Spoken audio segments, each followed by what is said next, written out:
Hey guys, Richard here, Metal Fan. Just have my hair back. I mean, I was been at work all day, but anyway, I'm gonna bring you guys a new album review, and today we're gonna be looking into the new album from legendary real metal band Machine Head, entitled Bloodstone and Diamonds, which is out now. But yeah, let's talk about this album. Now, this is the band's 8th full-length studio album, and this is the follow-up to 2011's Unto the Locust. Now, a little bit more about Machine Head. They're a metal band that formed in, I believe, the early 90s. They've been around for a little over 20 years. Now, from the whole Bay Area, from California. And this is their first album on a new label after leaving Roadrunner Records. It's a shame because I thought it was a damn good label, but they're on Nuclear Blast Records now, which is a pretty good album. This is the first album with a new bassist, the first album without original bassist Adam Deuce, who left the band last year. A new bassist with the Jared McEachern, who plays bass for a Sanctity, I believe. But yeah, this album, does this album top Unto the Locust? In my honest opinion, I think so. I mean, it sounds very different from the last few albums, honestly. Maybe we'll get to that when we get into that. I just like to talk about each of the band members, how they did performance-wise. And the vocal work from Rod Flynn. Honestly, his vocals, I feel like with each Machine Head album, his vocals just gotten better and better. Like, he does the really screaming, harsher vocals. Even almost kind of sounds a bit death metal. It's really awesome. And his clean vocals, I feel like, have gotten better and better. And I really like that a lot.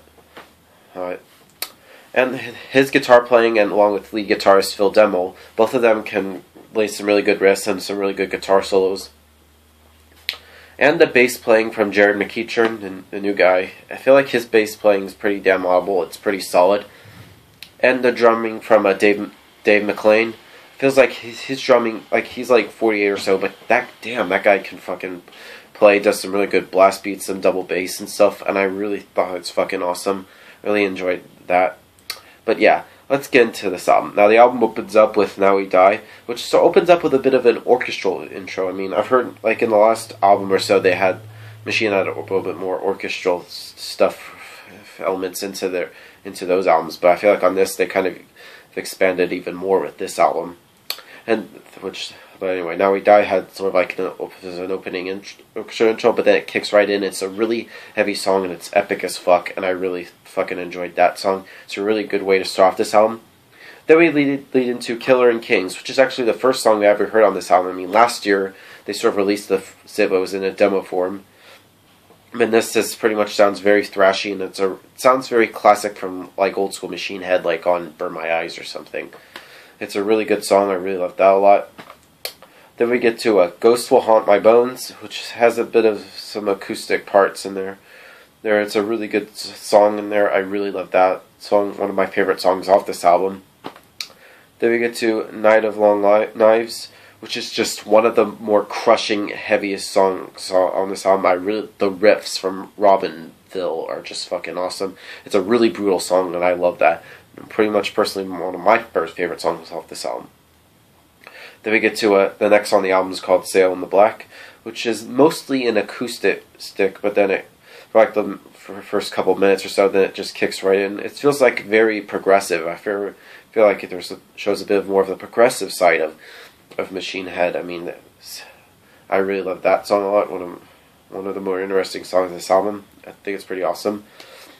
Then we get to Eyes of the Dead, which is a very classic sounding song. It's very heavy, sounding like something from Burn My Eyes, or even The Blackening, which is a really good song. I really love that a lot. Then we get to Beneath the Slit, which is just a very kick-ass song. It's just really metal, like pretty much what all the songs on this album are. Really love that a lot. Then we get to In Comes the Flood, which is, I'm probably going to get a little bit of hate, but I think it was a little bit weaker song. I mean, I just didn't enjoy that song a whole lot than I did with the other songs, but that's just my opinion. But then we get into Damage Inside, which is just a really good song. It's a bit dark. What I've noticed about this album, I feel like there's a little more of a darker elements into most of the songs on the Machine Head album. But Damage Inside is the one really darker song that really stood out, in my opinion. I really enjoyed that a lot. Then we get to the next song of the album, Game Over, which is a really good song. I really love the riffs on that song in particular. It's a damn good song. Then we get to Imaginal Cells, which is an instrumental, the instrumental on this album, which is a pretty awesome instrumental. I haven't heard an instrumental from Machine Head in a little while, which is pretty good.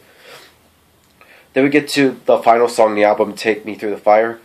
Now, this is a pretty good way to end this album. It sort of ends off with in a heavy way. It sort of ends on a big high note. I really love that song a lot. I fucking love it. Now, overall, the new Machine Head album, Bloodstone Diamonds, it's a damn sweet album, I have to say. If I were to give this album a score, I'd give this probably an 8.5 out of 10. It's a damn sweet album. I really love it a lot. I probably need to get it now since it's well out now. But yeah, that's my review of the new Machine Head album, guys. Thank you guys for watching. See you guys later. Tell me what you guys think of the new Machine Head. I'll see you guys later, and keep it metal.